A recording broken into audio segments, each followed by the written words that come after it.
শায়েখ বিয়ের ব্যাপারে একটা ছেলের মাঝে কি কি বৈশিষ্ট্য থাকলে বুঝতে পারবো যে সে আসলে প্রকৃত দিনদার।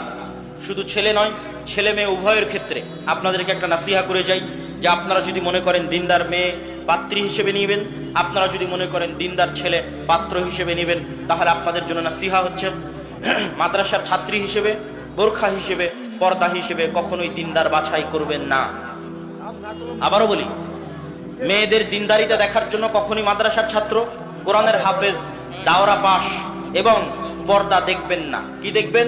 মেয়েদের দিনদারিতা দেখার জন্য মেয়ের মাকে দেখবেন, মেয়ের খালাকে দেখবেন, মেয়ের ফুফুকে দেখবেন।